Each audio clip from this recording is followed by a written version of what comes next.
Tired of the silence, the sugar-coated lies. Another headline screaming behind vacant eyes. They build up their walls so high and so strong, but the truth's gonna break through before too long. Every single day, the same damn old game, pointing all the fingers, nobody takes the blame. This pressure's building, it's starting to crack. Ain't no turning back now, ain't no holding back. I'm about to say it, yeah, I'm about to scream. Tired of the fake smiles, living in a dream. The real life's bleeding out in the cold. Gotta break the mold, gotta let it unfold. I'm about to say it, every single word. The uncomfortable truth finally gonna be heard. I'm gonna say it.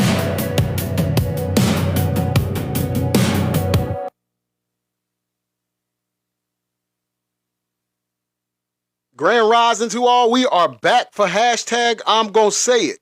I know it's been a long time. Like these 6 days has been so long. Lucky Wave in the building. Thank you for joining us, Lucky Wave. How you been doing? Bev, I think that says Bev McKenzie. Welcome in, Bev McKenzie. How you doing? Thank you for joining hashtag I'm gonna say it. Ton, I see you. Welcome in, Ton. Joining hashtag I'm gonna say it. Ton, I see you. Welcome in, Ton. Hey, look, I know it's been a while. It's been a while since we had a show. Life. When I say life has been lifing, I mean that. The last show we had was Wednesday. Thursday, I woke up. My wife and I got our little girl together.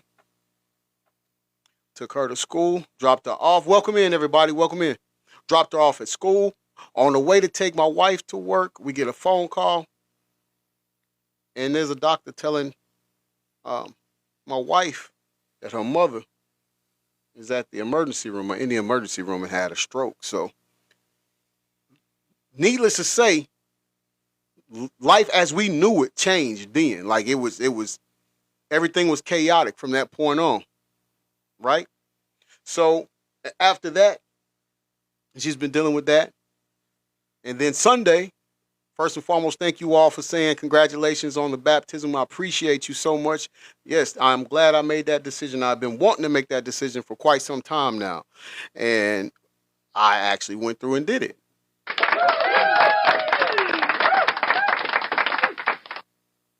It's one of the greatest things I've ever done. I've done it before, but I didn't know exactly what I was doing, I guess you could say. But this time I have a better understanding. I know what's expected and what comes with it, and I proudly and humbly accept that.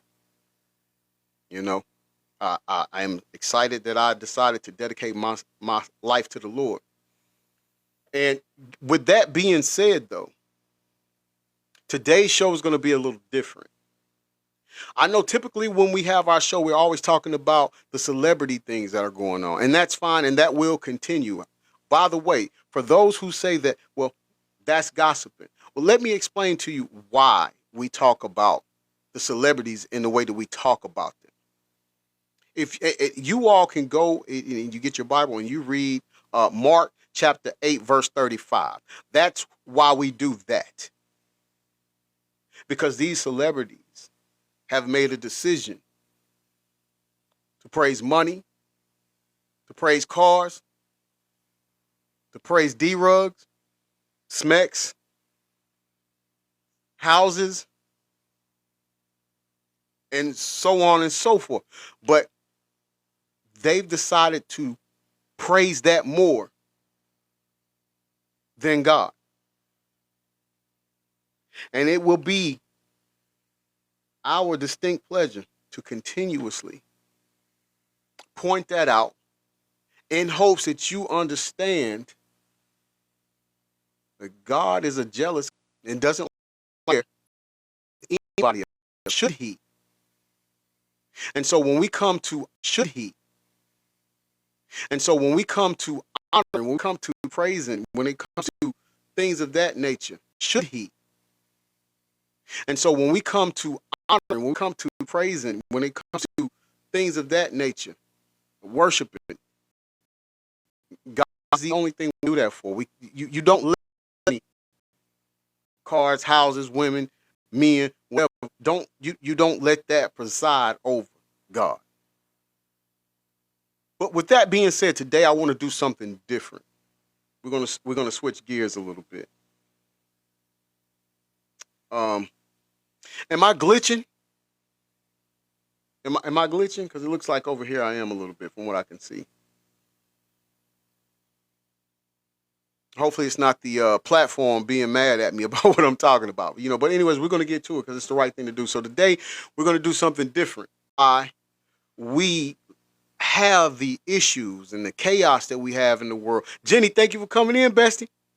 The chaos that we have in the world is because people don't understand that the days and times that we are living in, the things that are going on right now, it's written in the Bible. I had somebody tell me or ask me. I don't know. She was kind of doing both. She was asking and telling. Why do I believe in the Bible? Why do I believe in the Bible? It was written by man. How do I believe that? Well, if you read your Bible, yes, it was written by men, but these were men that walked with Jesus. If you read the Bible, the things that it's saying will happen in the end times. When we are at the end of times, the things that it said will happen are happening. And that's what we're going to cover today. But now this is going to be a two-part series. So we're going to do half today, and then you got to come back and we're going to do half tomorrow. Because there's a lot of things that's in the Bible that that Jesus stated we would see. And those things would be a sign that his return is soon to come. And I want you all to know that. I want you all to make it to that new world, heaven, that new world that he said he's going to go and create for us. Family, you can't pick your family. That's DNA. That's bloodline. But friends are the only family that we can pick for ourselves. And I think of you all as my friends, and I think of you all as family. And in that, and what comes with that is the fact that I love you. I love your soul. And so I want to take some of the things that I've learned when I have decided to take this new spiritual journey, and the things that I've learned and the things that I've read and seen in the Bible. And I can look outside and see that those same things that Christ said would happen is happening. And I know you all see it as well, but you just may not know. And so I can't sit here and say that I love you or that I care about you, and I don't make an effort to try to help save you. And understand, by me doing this, I'm no preacher. Understand, I'm no saint. But I am capable of sharing the knowledge with you. And that's what I'm going to do. So like I said, today is going to be it's going to be a two-part show. So we'll do half today, and then we're going to do half tomorrow. Adrienne, welcome in. And so this is from the video credit for today's show. Well, this half, and it'll be tomorrow's half too. But the video credit goes out to Grace Digital Network, right? And the title of this is, I'm sorry, I got a comment. Okay, Jenny says, does it really matter who wrote the book when it helps people in their day-to-day? That part, bestie, That part. Thank you for that heart me. I appreciate the heart me's. I'm sorry. Thank you for the heart me, Adrian. I appreciate that. Let's give it up to Adrian. Adrian just reached fan level 10 in the fan club. Let's give it to her. As well as Adrian just got that number 2 gifter badge. I appreciate that, bestie. Thank you. You're right, Jenny. It shouldn't matter. Thank you for the heart me, babe. I appreciate it. It shouldn't matter who wrote the book, especially when it's giving you instructions on what's going to happen when this days and time is approaching us.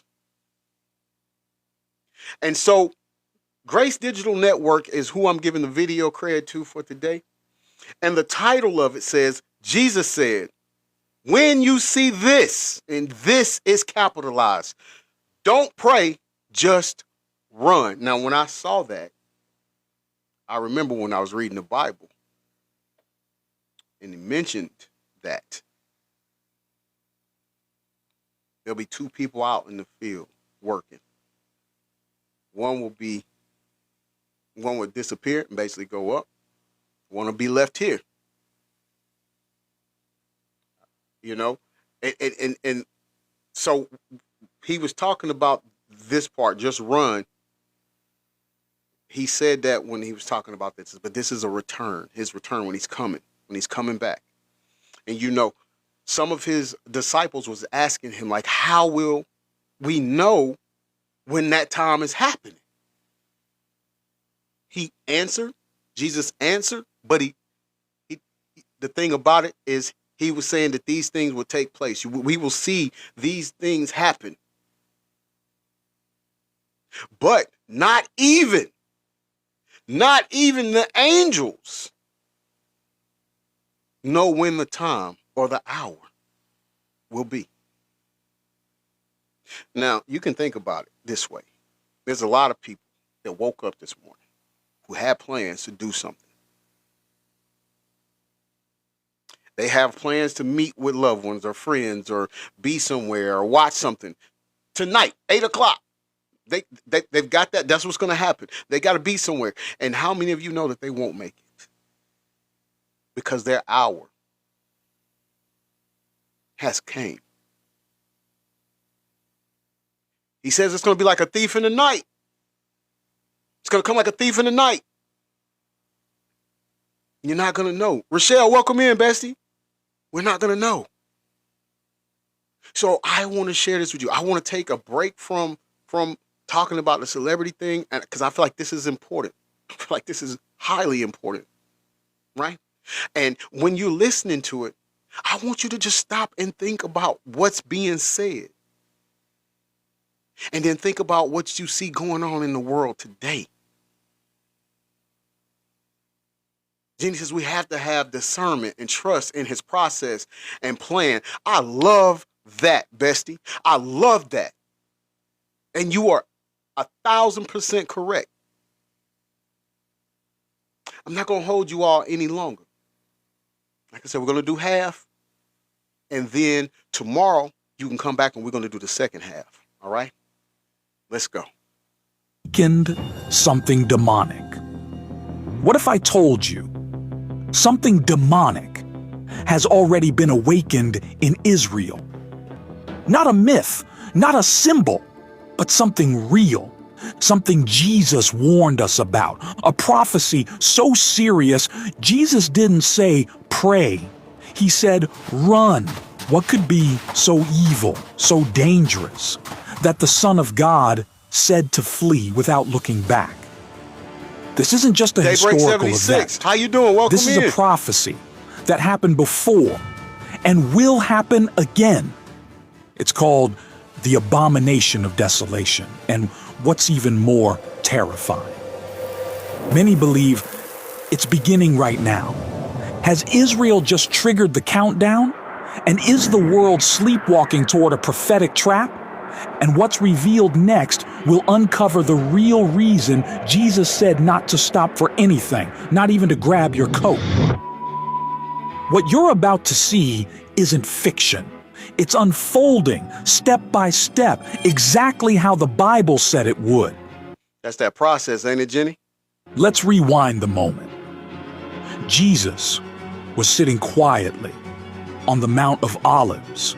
His eyes looked across the valley, straight into the heart of Jerusalem, straight at the temple.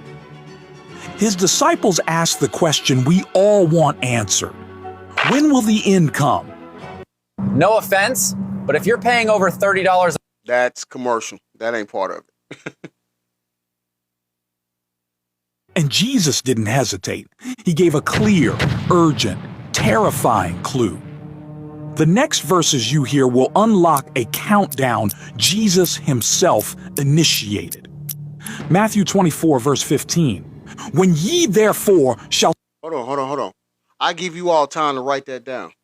Matthew 24:15. Write this down. Just write it down. And then after the show, you can go get your Bible and you can read it for yourself. So, you know, because you don't want, I don't want you to think that this is just somebody who put the video together and they saying what they want to say and I'm fitting their narratives and stuff like that. You can go read it in your own Bible.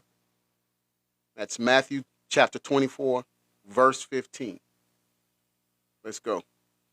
Shall see the abomination of desolation spoken of by Daniel the prophet stand in the holy place. Then let them which be in Judea flee into the mountains. He didn't say wait. He didn't say pray. He said run. This wasn't poetry. It wasn't a parable. This was a military level evacuation order from heaven. And the most alarming part, he tied it to a specific moment in time and a specific location.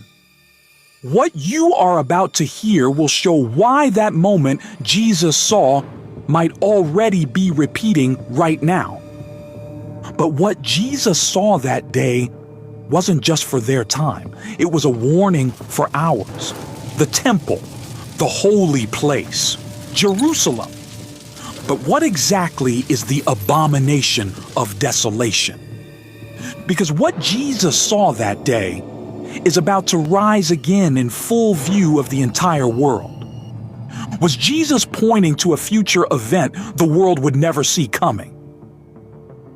Could it be that this wasn't just a warning for the past, but for something the church is about to face again? And if we misread it, will we be ready in time?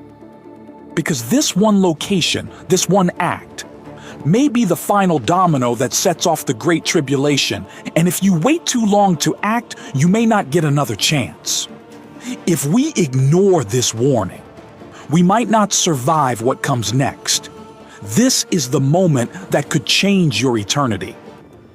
But to truly understand how dangerous this moment is, we have to go back to the first time it happened. The temple in Jerusalem. So, what is the abomination of desolation? Jesus didn't leave us guessing. He pointed straight to the prophet Daniel. Daniel 11:31 says, "They shall pollute the sanctuary of strength and shall..." That's Daniel chapter 11, verse 31. "I'll place the abomination that maketh desolate." It's when someone walks into the holy place of God and does something so wicked, so demonic, that it desecrates the entire sanctuary. It turns sacred ground into a stage for Satan. The holy becomes unholy. Worship turns to blasphemy.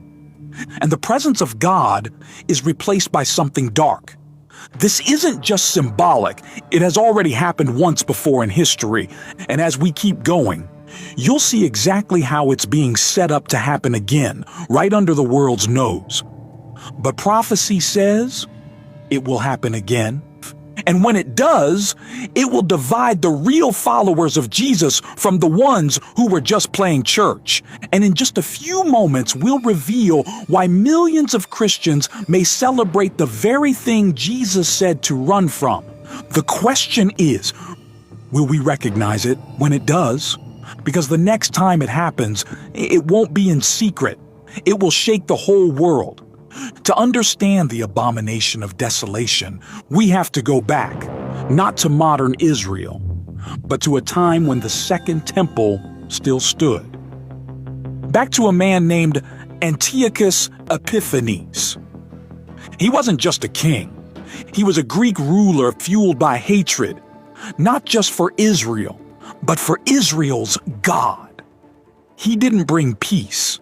He brought terror. And in 167 BC, Antiochus did something that shook the ancient world and left a scar in Jewish memory forever. He marched into Jerusalem with an army, but he didn't just conquer the city. He walked into the temple, the very house of God, the place that was supposed to be holy, sacred, untouchable. And there, he committed one of the darkest acts in all of Jewish history. He walked up to the altar, the place where generations had offered sacrifices to the God of heaven, and he defiled it. Not with prayer, not with incense, but with a pig. To us, today that might sound odd, but to the Jewish people, it was unthinkable. Pigs were unclean, forbidden, a direct violation of God's commands in the law. By sacrificing a pig on that altar, Antiochus wasn't just being disrespectful. Phoenix. Hold on, it's another commercial.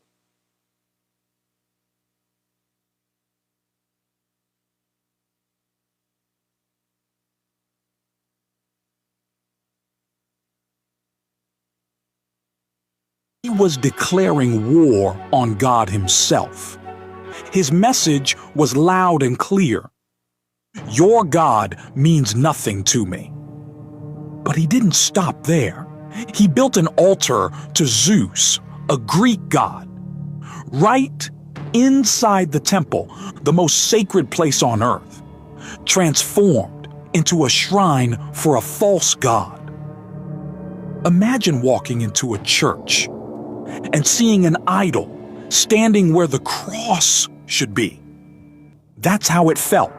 That's the level of desecration. And what started in one building is about to echo across the entire earth. And then the persecution began. They were forbidden to pray, forbidden to honor the Sabbath, forbidden to obey the law of God. Anyone who resisted was executed. Women were murdered for circumcising their sons. Scrolls of scripture were dragged into the streets and burned. Faith was outlawed. It wasn't just a military invasion. It was a spiritual takeover. And for a time, it worked. The altar was silent. The temple was desecrated. The people were crushed. But as the darkness deepened, a prophetic pattern began to emerge, one that Jesus himself would later confirm. But that wasn't the end of the story. Because what Antiochus did was only the first shadow. What comes next will be far more terrifying. It was only the dress rehearsal. The real act is still to come. Jerusalem fell silent. The people were crushed. The temple desecrated. The worship of God stopped cold, and the land left desolate. That's why the Bible uses two words, abomination. Because what happened was disgusting in God's eyes. Desolation. Because it left behind nothing but ruins, emptiness, and hopelessness. It was so dark, so devastating. Many believed it was the end of the world, but it wasn't the end. It was only a shadow, a warning, a preview of something even worse. Because over 200 years later, Jesus stood on the Mount of Olives, looked across the valley at that same city, and said something chilling. It will happen again. And do you know what? This time, it won't just desecrate a temple. It will trigger a global collapse. Let that sink in. Even after all the pain Antiochus brought, even after the bloodshed, the idols, and the desecration, Jesus said a greater abomination was still ahead. And this is where everything changes. Because if it happened once, And Jesus himself said it would happen again. Then the question isn't if it's coming. The question is, are we standing at the edge right now? Because the next abomination won't stay in Jerusalem. It will shake the whole world. History doesn't just repeat itself. Prophecy repeats itself. And the signs? They're already forming. Now pay close attention, because this is where the prophecy turns real. Fast. There is no Jewish temple standing in Jerusalem right now. The first temple? Destroyed by Babylon. The second, torn down by Rome in 70 AD. But the Bible is clear. A third temple will rise. And once it does, nothing will be the same again. And the preparations, they've already begun. Right now, inside Israel. There are groups training a new generation of priests. They're rebuilding sacred temple vessels according to Scripture. They've bred red heifers, pure and spotless for ritual purification, just as required in the book of Numbers. They've drawn up blueprints based on ancient instruction. The Temple Institute in Jerusalem is ready. All they need now is the green light to build. Take back control of your erections. Man, come on.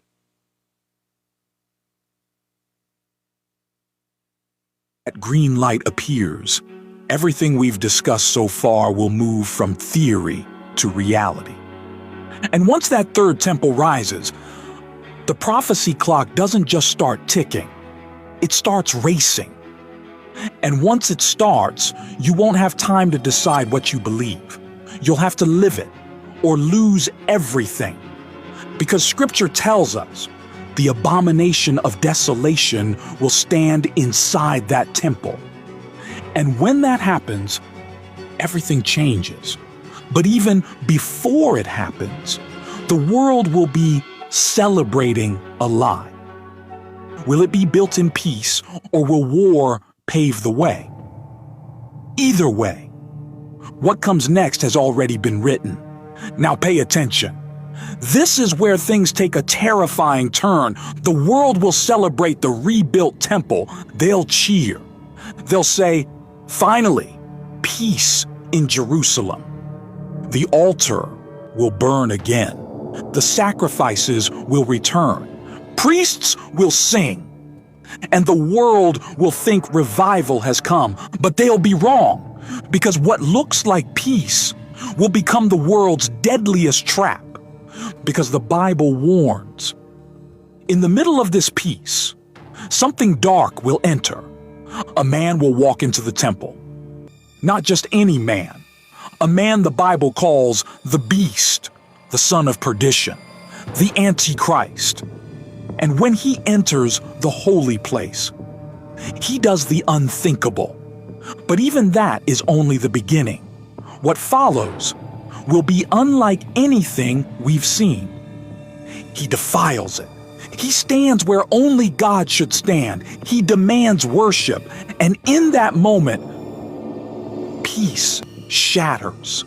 The world won't see it coming, but God already warned us. This is the signal. This is the abomination of desolation. As the deception grows stronger, even the faithful will feel the pressure to compromise. Millions of lives will change in a single moment, and only those who are grounded in truth will endure. And once it begins, the Great Tribulation will follow. Right, baby. And the man who sparks it all Yep, the is tribulation already period. stepping into the spotlight. But what he does next will unlock a level of control the world has never seen before. 2 Thessalonians 2:4 gives us a chilling warning. That's 1 Thessalonians chapter 2, verse 4. I'll give you time to write that down.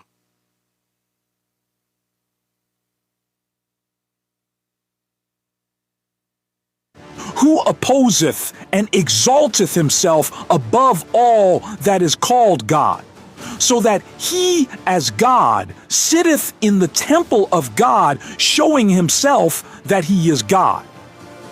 This isn't just arrogance. This is blasphemy incarnate.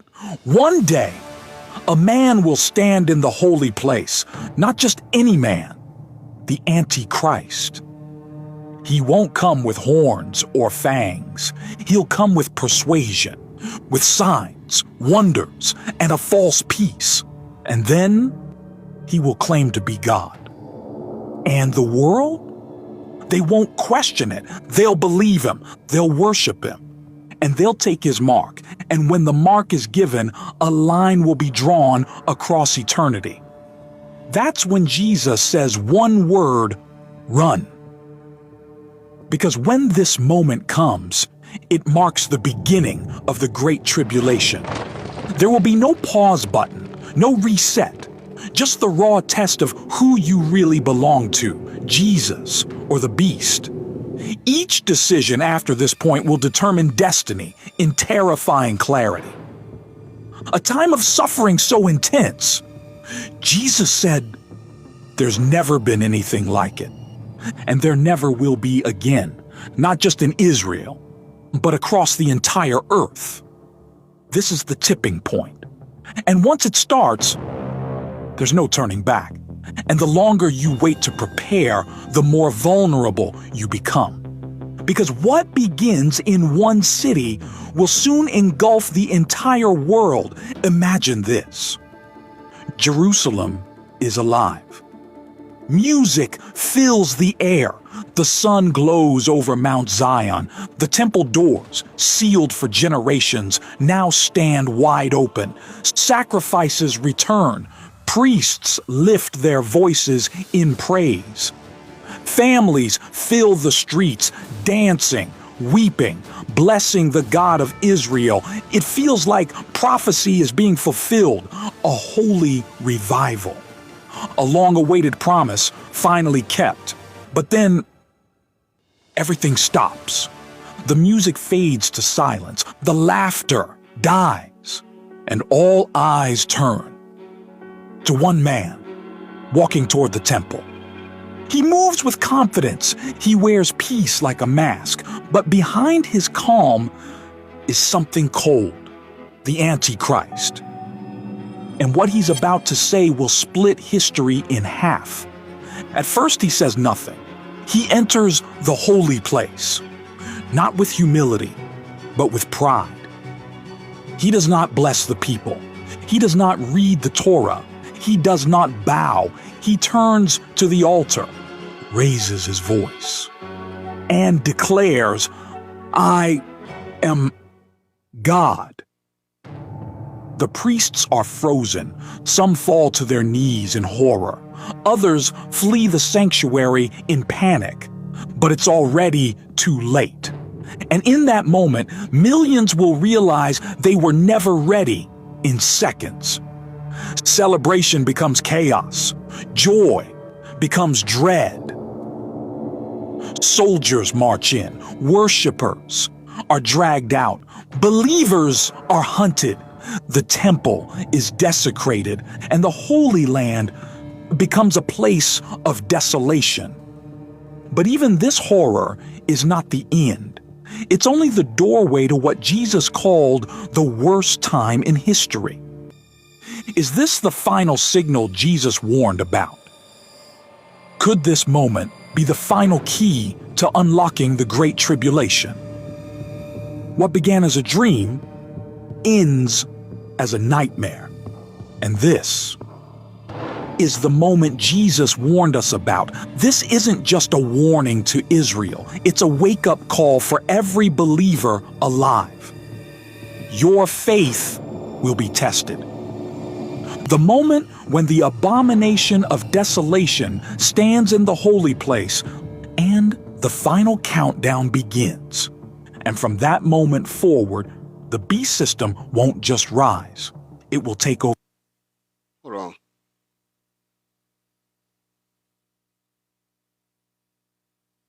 Okay, hold on 1 second. You all was asking questions. I apologize. I was caught up into what they were saying. All right, Let me go back. Let me go back. We're almost finished for the first half. Okay, that's your comment back. Daybreak, I'm sorry. Okay, Daybreak 76 says I was still reading Daniel 11. Very interesting. What was is that Jenny? Yeah, Jenny says, what was it? I missed it. Okay, I'm sorry. We done went so far past. I'm not sure what it was. Okay, you got Daniel. Before Daniel, I believe, wasn't that the Matthew 24th chapter? No, you posted that, right?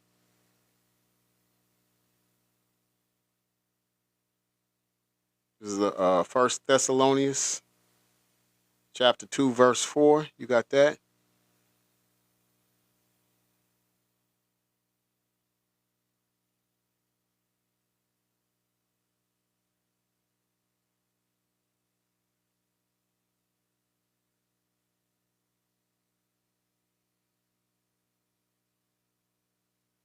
Hey, good morning, Annabella.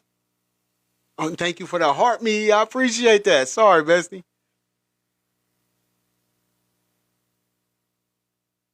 Yeah, you had the it was First Thessalonians chapter 2, verse 4.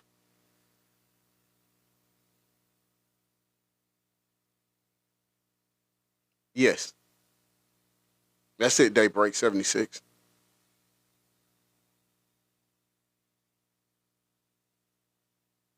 You're welcome. I'll pay attention now. I'm sorry.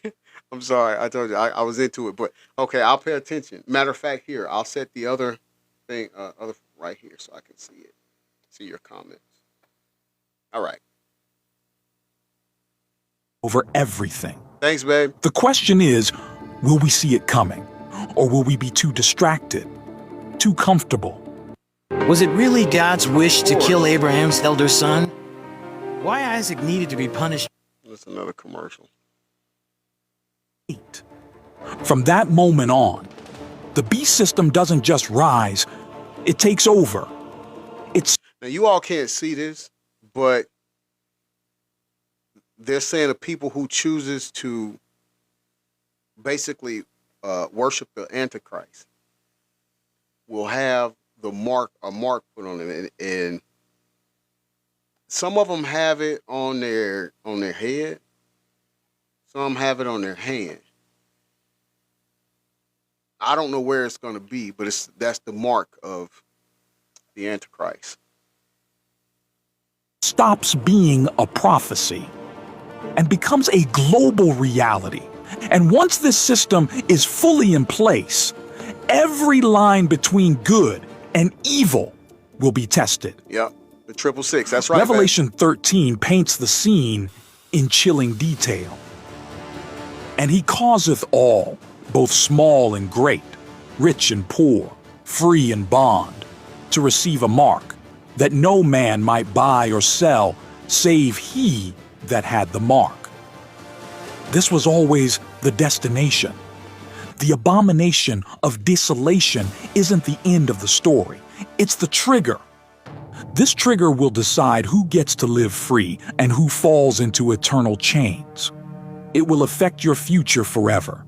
The moment that opens the final door, the door the whole world will walk through, and once that door opens, there's no going back. Jenny says the only thing I think of is what Muskrat Babysitter saying he had the mark. Yeah, I remember that. I remember her doing an interview.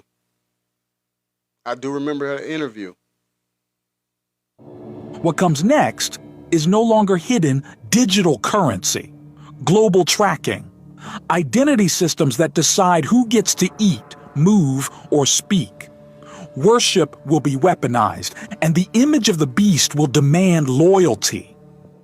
And those who say no, those who refuse to bow, they will be erased, shut out, cut off, watched, hunted, silenced, or worse, killed. This isn't science fiction. This isn't a theory. This is Bible prophecy, and it's already unfolding in plain sight. The beast system is no longer a shadow on the horizon. It's rising through the systems we depend on. It's becoming tomorrow's rule book, and when it's fully in place, you will have Jenny to says choose. like Noah in the But flood. before you decide, you need to ask yourself, could this happen in our lifetime? The only question is, will you stand for the truth or be swept into the system? You might be wondering, could this really happen now? Is the abomination of desolation still in the future or already at the door? Look around. Jerusalem is trembling and the whole world is watching. Cameras, satellites, and global attention focused on one city. Technology now controls buying and selling. Digital ID, cashless systems, facial scans. What happens when this power falls into the wrong hands? World leaders promise peace in the Middle East, but behind every peace treaty, a trap is being set. The Third Temple? Closer than ever. Blueprints are drawn, materials gathered, priests already trained. They're not dreaming about rebuilding it, they're preparing to. And deception? It's not just My wife out said there. to Jenny, It's in the church, and that's where the in rainbow came pulpits, in worship. Truth is being replaced with emotional sugar, light replaced with fog, and prophecy replaced with comfort. We're not waiting for the end times, we're standing in them. And most people don't even realize it. If you don't open your eyes now, you may not get Jenny another said, right. chance. Because deception is already here.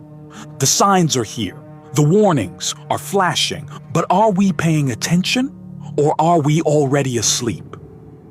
Because when this final warning hits, there will be no time to debate it. In Matthew 24, Jesus didn't say, when you see it, be amazed. He didn't say, take pictures and post it online. He said, let them which be in Judea flee into the mountains. Flee. Not walk, not wait. Run. That's how serious this is. Because when the Antichrist steps into the temple, when the abomination of desolation appears, the countdown begins. The clock starts ticking. And every second that passes pulls the world closer to judgment. There will be no neutral ground. You will have to pick a side, and that choice will last forever. This isn't just a sign, it's a turning point in time itself. A moment that splits history in half and launches the final 3.5 years before Jesus returns. The world won't be ready, but you can be. Because what happens next will shake the heavens and the earth. And the choice we make today will echo when the sky splits open. The abomination will rise. The beast will speak. The world will follow. But that's not the end of the story. Because Revelation 19 says, and I saw heaven opened, and behold, a white horse. that's Revelation 19. Let me give you a few minutes to write that down. I'm going to read these comments. We got a few more seconds for part one.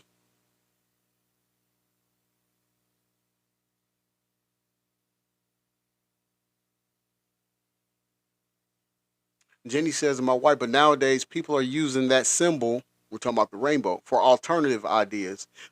That's correct. My wife said to Jenny the wrong things, and that's correct. Jenny said to my wife, big time. Yeah, it's definitely, yeah, Revelation 19. Yeah, definitely for the wrong thing. My wife, she said to you, everyone should read Revelation, the entire book. Melissa, hey, bestie, welcome in. And he that sat upon him was called faithful and true. Jesus is coming back, not as a lamb, but as a warrior. And in righteousness, he judges and makes war. Wait, judges and makes war? Yes. This is Jesus as the king, the warrior, the judge of the world. After the resurrection of the witnesses, the final judgments of God will be unleashed. The Antichrist will double down on his reign of terror. The final battle, the Battle of Armageddon, will be set in motion. The countdown begins here. What unfolds next is written, and it's more real than we've ever imagined. And from this moment on, the world will never be the same again. Okay, that's where we're going to end part one. That's where we're going to end part one. So if you all enjoyed it, if you all are interested in it, which I pray you are, because this is the only reason I'm doing this, is because I call you my friend, I'll call you my family member, and so it is my due diligence, it is my job to convey this to you in hopes that even if it's one person, I'm cool. As long as we bring somebody to Christ and make their life better. And when I say life, not just this life, but I'm talking about the new world. I'm talking about heaven. That's what we're doing this for. Now, people, I don't know much about the Bible. I'm going to be honest with you. I'm just starting to read it. I'm just getting into it. But what I have read, what I have learned, it's here. The day that we make the decision, not the decision, but the day that everything goes down, it's coming. It's closer than we expected that it is. And I want to make sure you've already made the choice to be on the right side. I think a lot of people get so scared when we talk about being a Christian or something like that. It's just like, well, you got to be perfect. And no, they understand that things are going to happen. Jesus came here in the human flesh, so he knows everything, right? He knows we're going to make mistakes. God knows we're going to make mistakes. Thing is, repent, but try to live Christ-like. Princess K, welcome, says same.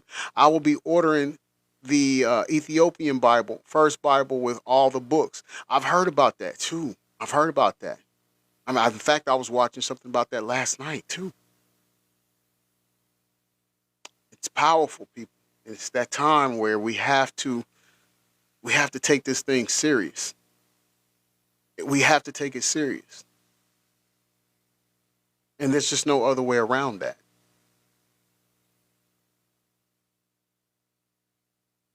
My wife says he felt all the feels and experienced temptation by Satan. Exactly. That took place. Like, so Jesus knows our struggles and what we go to and the things that we face and how hard temptation could be to withstand. He knows that. Right? So you don't have to think, well, I got to be perfect. I'm going to mess up. But here's the thing. This is why Jesus died on the cross.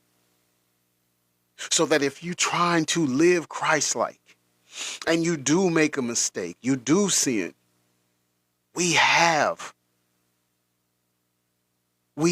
that option to where we can repent of our sins. Now, understand it can't just be with words. You got to mean it in your heart and got to mean it in your mind. It has to be state of action, state of being, state of mind. Okay? We're going to follow this up with part 2 tomorrow. I don't know what time, but I'll be here. I'll be here. Lord willing, I'll be here. And we're going to pick up part 2. I hope you all got the scriptures written down, that you can all go and check that out. Read them. You'll know. If you don't understand, read them and do your research and understand, or find out how you can understand them better. Okay?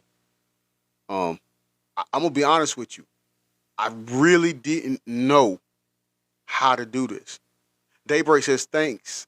You made me dust off my Bible today. I want to read more. Appreciate it. Thank you. Daybreak 76. Thank you. Thank you. That's all I want to do. That's all I want to do. I'll tell you. I'll say this in closing. Sunday, and babe, I'm gonna be transparent with them. All right, and I love you. And we've talked about it, and it's over with now. But Sunday, what we wanted to do, my wife and I, we wanted to get baptized with our daughter together. All three of us do it together, right?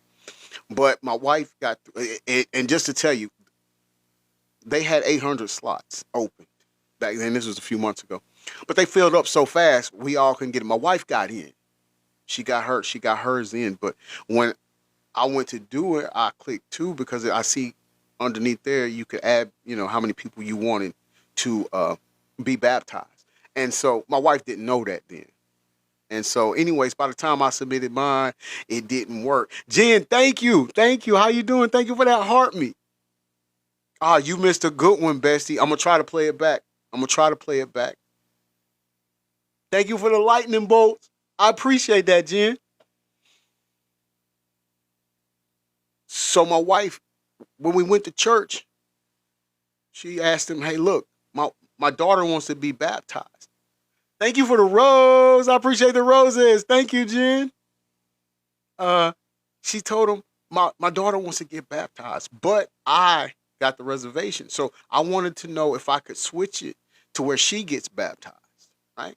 And so they allow her to do that. And then fast forward, we get to Sunday. My wife has to go with our daughter because our daughter's only 10 years old. We're not going to let her go anywhere with anybody by herself, right? So my wife had to go with her.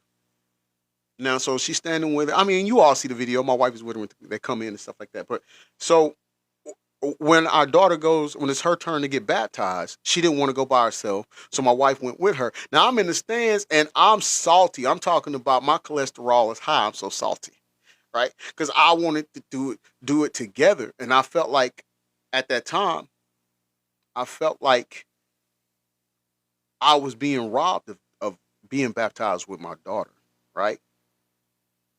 In that moment, people, Satan was already on me.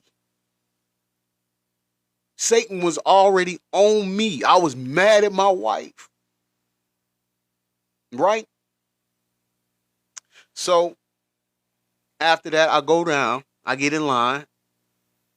I get in the water, getting ready to get baptized. I can honestly tell you all, when I went down, I was still angry. But when I came up out of that watery grave, I wasn't mad at my wife.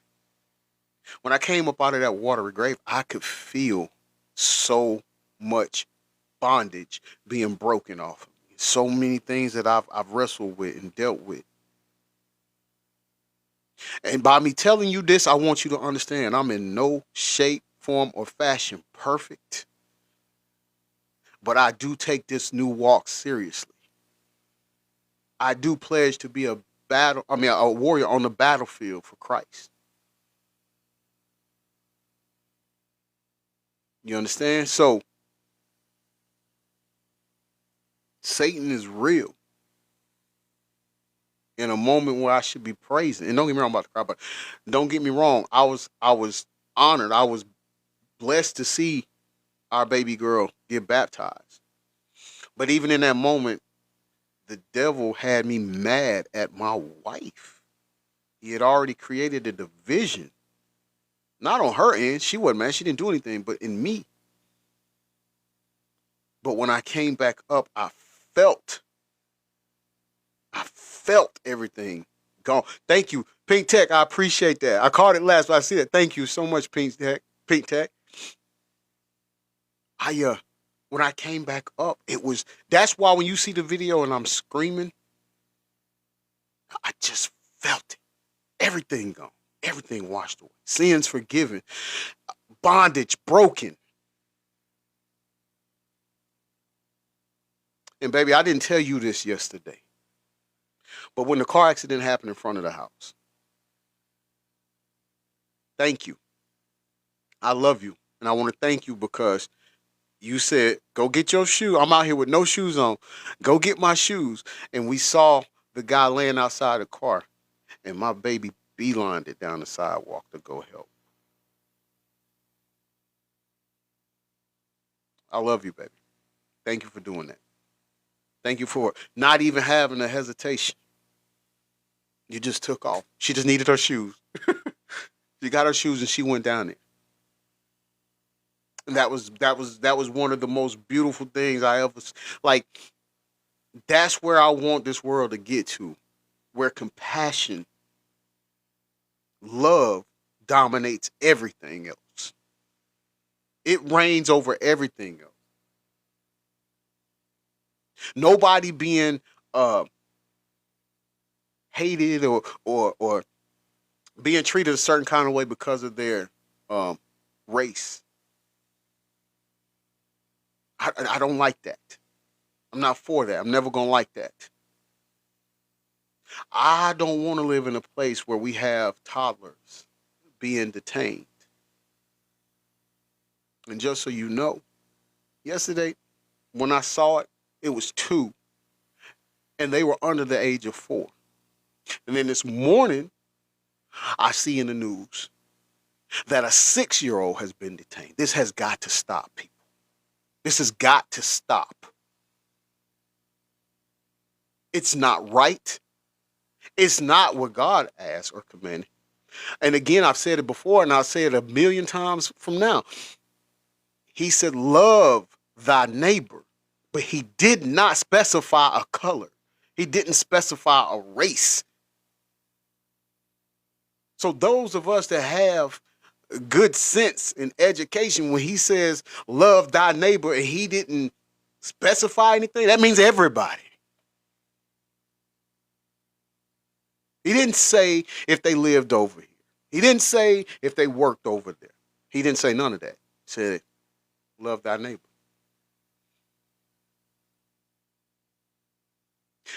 When he called us his children, I don't remember him specifying a particular race as his children, which leads me to believe that we're all his children. Now, I might not be the sharpest crayon in the box neither, but I like to think Marietta High School, gave me a little knowledge. And so when he says that, he didn't just say love one particular race of people. He didn't say one particular race of people are his children. This is we're all his children. So we should love each other as such. Hey, I didn't know how this was going to work. I was nervous because I know what I'm used to doing. I know what I'm used to giving to you all. I know what the show is usually about. But that's got to change. That's got to change. And when I say it's got to change, I meant I had to get this out today. This particular show, what we done today, today's topic, I felt needed to be talked about. And whoever didn't like it, they were welcome to leave. And whoever liked it, they were more than welcome to stay. But it was on me. I sit up here and tell you all I love you all. It was on me to convey this to you to help somebody out. Daybreak 76, I'm glad. I'm thankful. I'm grateful that you did that. Baby, my baby's in here. How you doing, baby? I called you this morning. It didn't go through.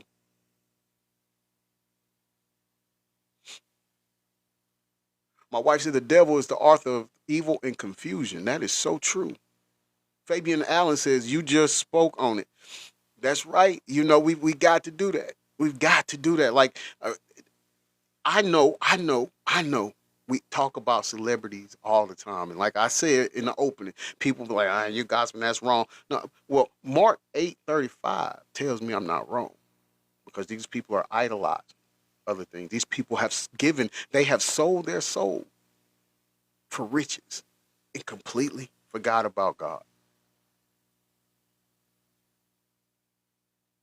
And there's people. Okay, I'm going to call you after. I'm about to wrap up the show. there's people who idolize those celebrities. And that's not who they should be idolizing. I love you more, baby. Exactly, Fabian. That's right. They sold their souls for money. For money. Do you know that Satan offered Jesus the same thing in the wilderness? Jesus combated him with the word, with the gospel, and stuck to it. So yes, I will still continuously out these celebrities. But in between that, we will be talking about the Bible. Because I love you all. I want us all to make it to the new world. I want us all to make it to heaven. Because from what I've read, it's so much greater than where we live. I heard they even got colors up there we don't even know. I'm trying to be in that first group that goes up. I'm a big boy. I like to eat a lot. I'm not going to survive a famine. You get me? I need to be in that first group. I've never in my entire life ridden a horse. Have no desire to. Except for that one time when we get to return with him, Jesus Christ. I want to ride a horse. I might be underneath the horse. I might be on the side of something, but I'm going to hold on to that horse. I'm going to be there with him. I'm trying, you know? Yeah, I know. She said, please remember our words have power, and they do. They really do.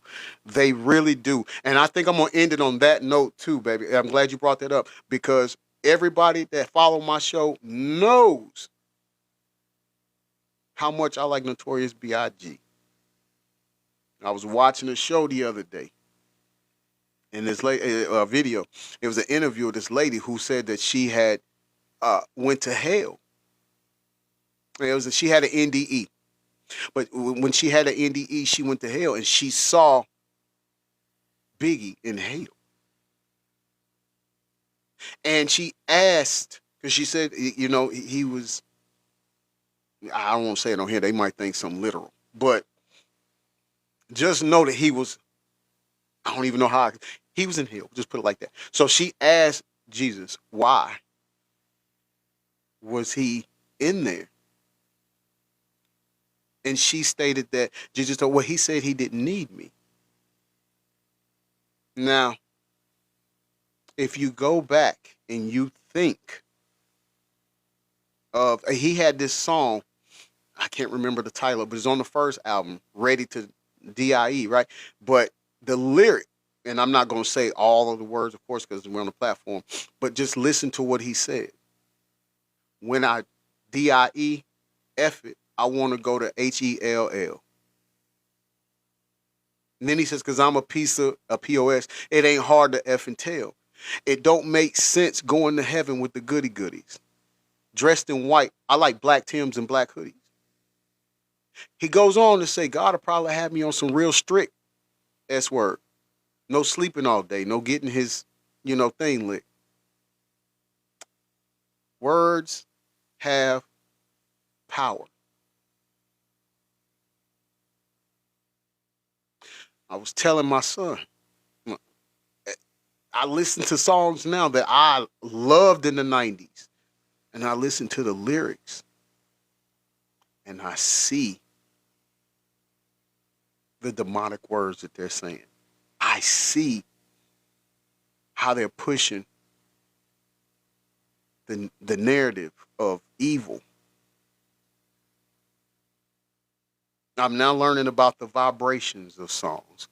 I already know that we are operating as human on frequency and energy. I already knew that. Henceforth, when your light is blinking and people say that that's a loved one or someone from the other side that's present, it was your life, it was because it's energy and frequency. This is a shell. Our bodies are shells. When it's our time to be center aisle in the church and we go to the other side of life, we don't take this body with us. We are an energy. We are frequency is how we communicate. We're energy. This is just a shell containing that.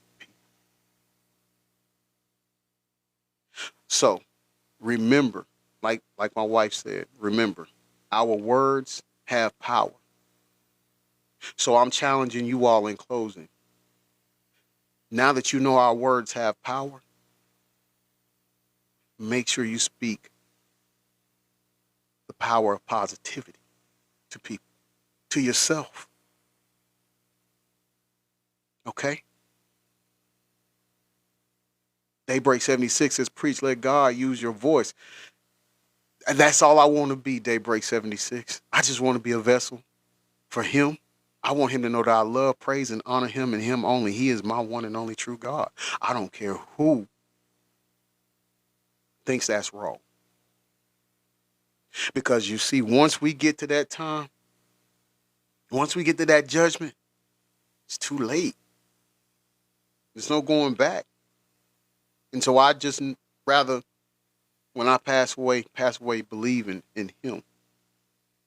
I'd rather get there believing and be wrong than be wrong down here for not believing and get there and can't change it. You know? Right. God, not God. God with the capital G. Yes. Yes. Hey, thank you all for joining me. I appreciate it. Don't forget part 2 tomorrow. If you don't know, if you know somebody that wasn't in here today that you think that they would like to hear this or need to hear this, please share. Please invite them. We need to have more conversations about this because the end time is near. And there's going to come a time we won't be able to have this conversation. I love you all. Peace and blessings to you all. Be safe.